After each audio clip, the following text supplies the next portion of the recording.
All right, so now the final method that we're going to look at is going to be the successive over relaxation, where the over could also be an under relaxation. But again, we're still solving equations of the form AX is equal to B. And again, we can write A as the diagonal plus the lower part plus the upper part. Okay, so let me remind you what we did for the Gauss-Seidel method that we saw in the previous one. If we want to look in component form, the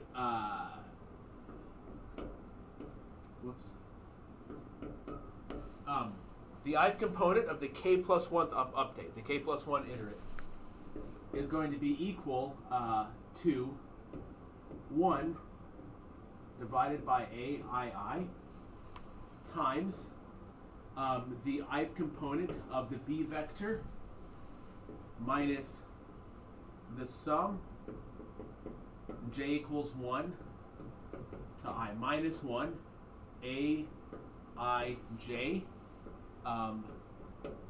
the ith component of the k plus 1th iterate, we're using the updated values, and then minus the sum j equals I plus 1 to n, and here we only have the old values, so we're going to have x, I, k. Now, another way that we can write this is going to be the following. It says that xi, k plus 1, this is the new value. And the idea is that the new value is closer to the old value. So in other words, the difference between, if this right here, if we call this value here xik tilde, something like that. If we call that value there, then what we're saying is that the updated value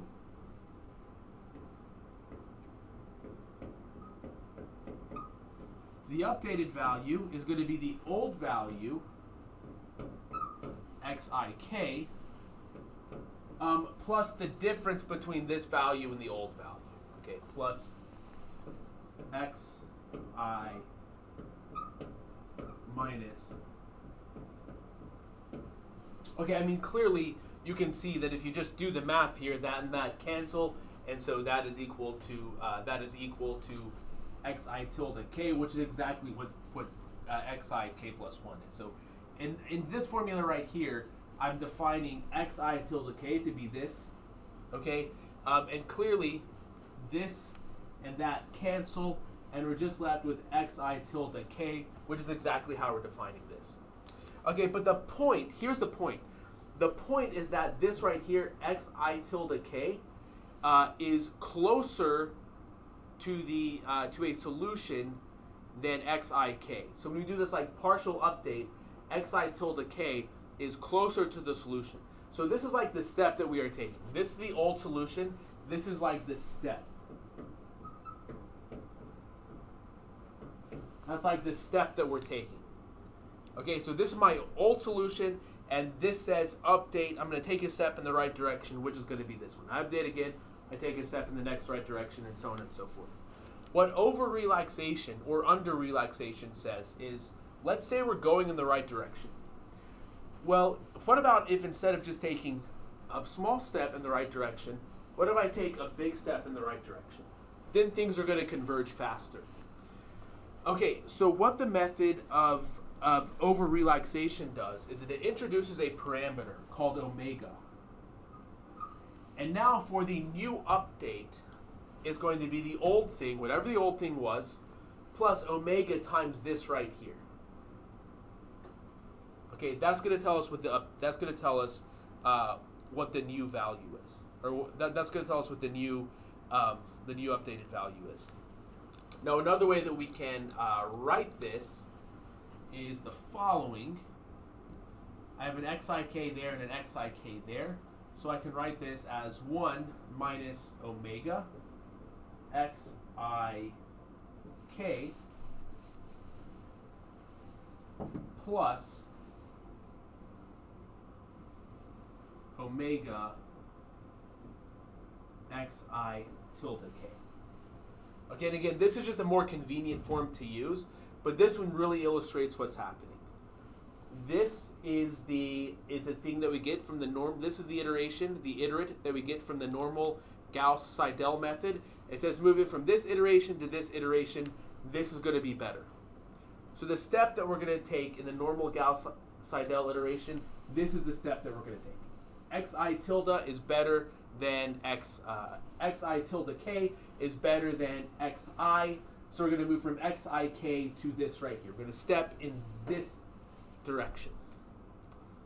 Okay, we're going to step in this direction. But if that's the right direction to step in, why only take one step in that direction? Why not take omega times that step? Okay, on the other hand, it could be that is the right direction to go in, but it could be that if we take one step, we kind of overshoot where we need to go, and we're going to kind of oscillate back and forth. So we will see methods on how to choose a right parameter omega, okay, in week 4. But if things are converging well, then we want omega to be bigger. If things are converging not as well, we want omega to be smaller. So in other words, to get more stability, we can choose omega between 0 and 1.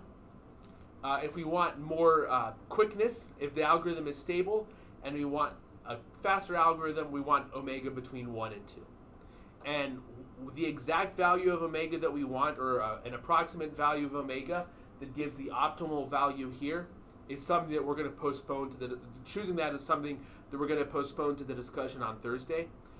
Sorry, not on Thursday, on week 4. But one of the things you're going to do in your homework is implement this method with different omegas to see what the best omega is going to be, or to approximate maybe what the best omega is. Okay, so then how can we sort of get an iterative method for this? We need to write things again. It's better if we can write things in terms of matrices and vectors. So let's work to that. So I'm going to continue to call that xi tilde k, and then our new iteration is going to be xi k plus 1 is going to be equal to 1 minus omega xi k. Actually, let me just, I'm going to change this up here. Okay. So, xi k plus 1 is going to be equal to 1 minus omega times the ith component of the kth iteration, and then plus, okay, 1 minus omega, that's what that is. This is xi tilde, and so we're multiplying it by omega. Okay. Now what we want to do is we want to see how we can write this in matrix vector form. And to do that, just like similar to what we did before, we're going to get all of the xk plus 1 stuff on one side. Okay, we're going to get, so notice there's no more, I'm just calling this xi tilde k, but we're not referring to that explicitly anymore. Okay, that's kind of like an intermediate thing if we want to think about it. So now what I want to do is I want to get all of the k plus 1 stuff on one side, and I'm going to start by multiplying by aii. So let's see what we're going to do when we do that. On the left-hand side, we're going to have aii xi, the k plus 1 iteration. And then I'm going to be adding this, so it's going to be plus omega times the sum j equals 1 to I minus 1 a I j x I k plus 1. So that is the left-hand side. If I get all the k plus 1 on the left-hand side, this is the new left-hand side. And then what am I going to have on the right-hand side? Well, just everything else that I didn't multiply. Sorry, I need to also realize that. Yes, okay, sorry. I multiplied by aii, that's why I have it over there. Okay, and now I'm going to have on the right-hand side, if I multiply by AII, I have to multiply this by AII. So I'm going to have 1 minus omega AII XIK, and then plus omega times BI, and I'm just going to have this sum right here now, minus the sum J equals I plus 1 to N AI J XI K, like this. Okay.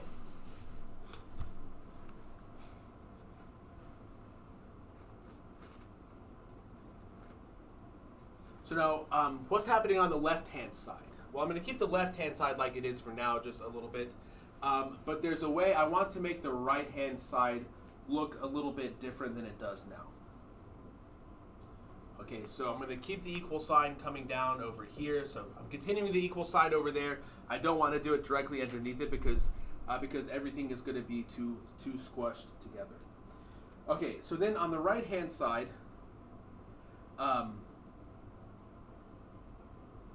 sorry, hold on 1 second. I just want to make sure I have everything correct here. Okay. I'm just double checking with my notes here to make sure this is correct so I don't lead us down an unrecoverable path. Okay.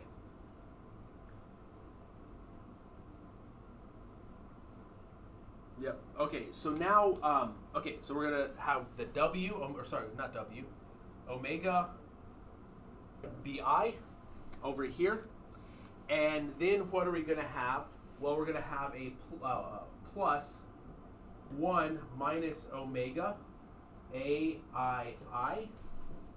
XIK, and then minus omega, the sum J equals I plus 1 to N AIJ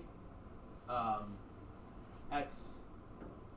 That should be a J there. This should also be a J. Okay, XJK, like this. But notice what's going on here. There's a minus omega AII, and then we have an omega times this.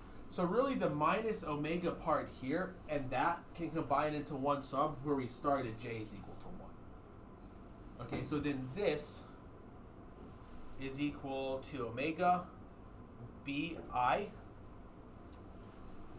plus AII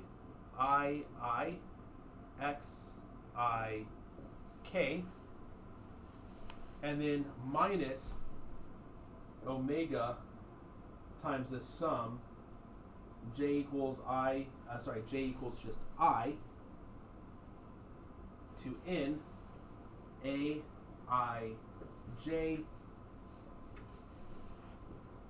XJK, like this.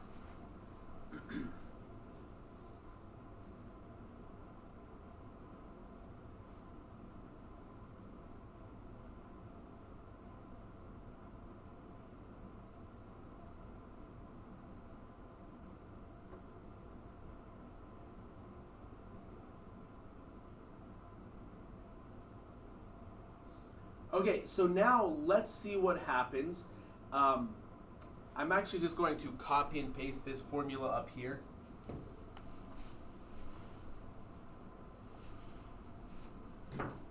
I'm going to use down here to write, so we're going to have omega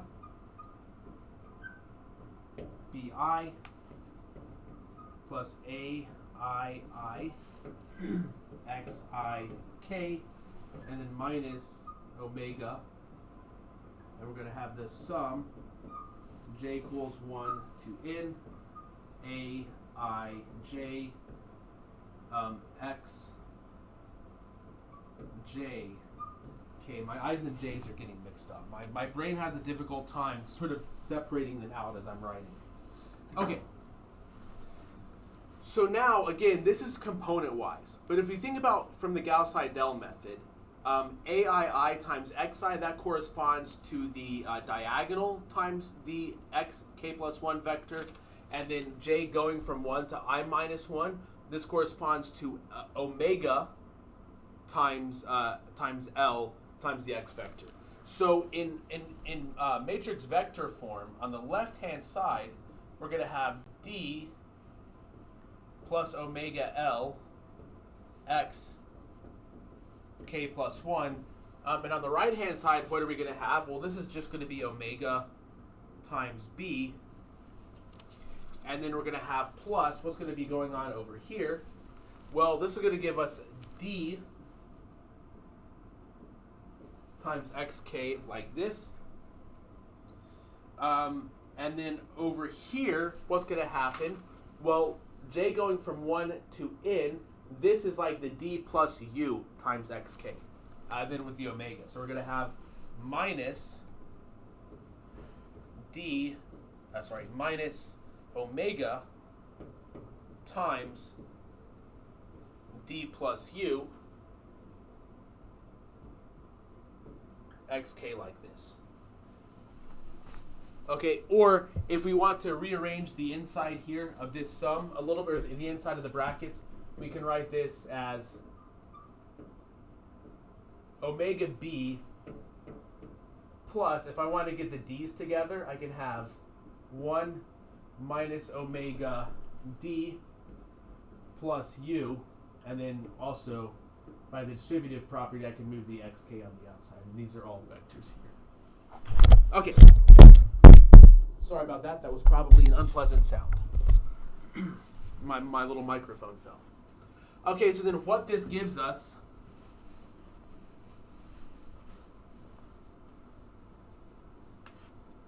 the iterative method that we have here is defined by the following. D plus omega L times the k plus 1 iterate is going to be equal to omega b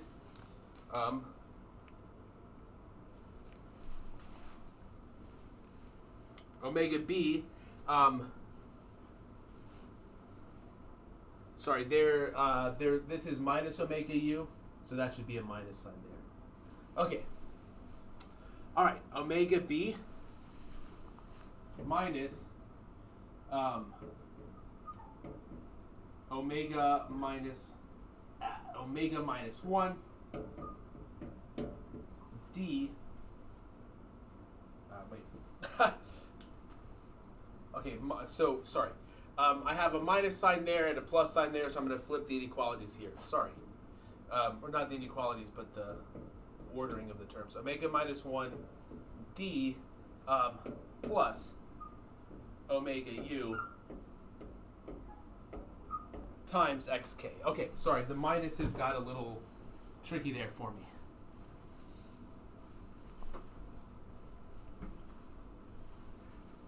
Okay, so this defines the iterative scheme.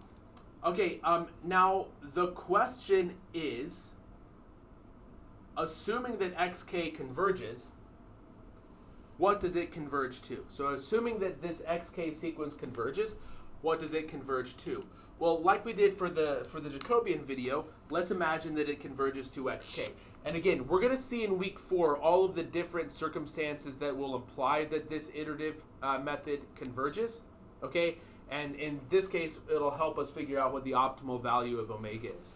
But anyways, let's say it converges. On the left-hand side, we're going to have d plus omega L times x, assuming that xk converges to x.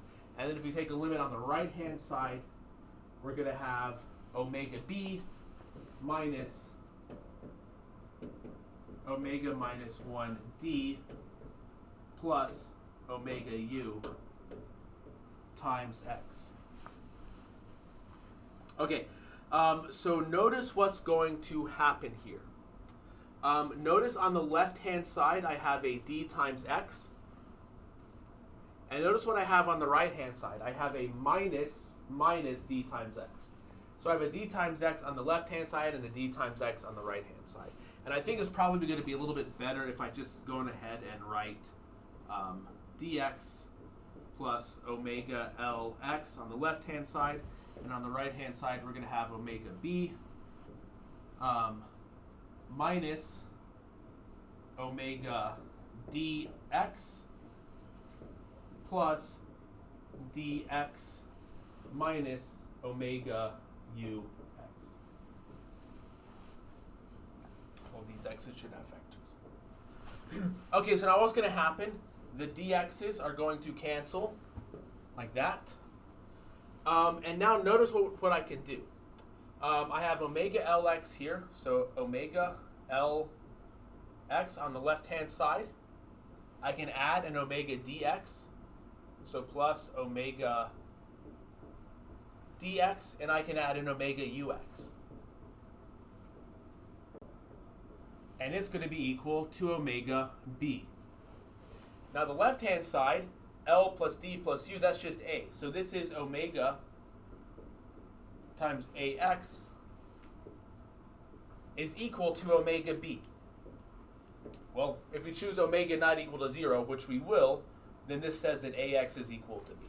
Okay, so this shows that for this iterative scheme, it will converge. If it converges, it converges to the solution. So again, here's the progression. Jacobi is that very simple iterative scheme that we looked at. Gauss-Seidel takes the Jacobian iteration, and instead of only using the old values, the old iterate, to update the new iterate, it uses all of the computed new values to update from the old to the new. And then what what standard, I don't know why I keep saying standard. What successive over relaxation does is says, okay, in Gauss-Seidel, it says we update going in this direction. We go from this point, add this vector here, and we update to this vector. What Gauss-Seidel says, instead of updating a small magnitude in that direction, let's update a big magnitude in that direction. And by doing that, we can converge even faster. Okay, so these are the three algorithms. You know now, at least in principle, how to implement them in code, which is something that we can do. And we'll look at it in the lab for this week as well. Obviously, the midterm project is going to be a big part of this. And the homework is also going to be a big part of this. And then for week 4, we're going to look at the analysis of these methods. And I think I mentioned before, in this homework assignment, you're going to analyze omega. That's probably going to be for the homework for week 4. I get a little mixed up in the weeks that I'm in now because I'm making the videos for the week before they come out, so I get a little mixed up on where exactly I am. Anyways, for this week, we're going to be implementing this in homework and in the labs. And you have everything you need to do now for a big part of the midterm project. So I hope you guys like this. Continue to ask questions in the discussions. I really like the conversations that we're having in the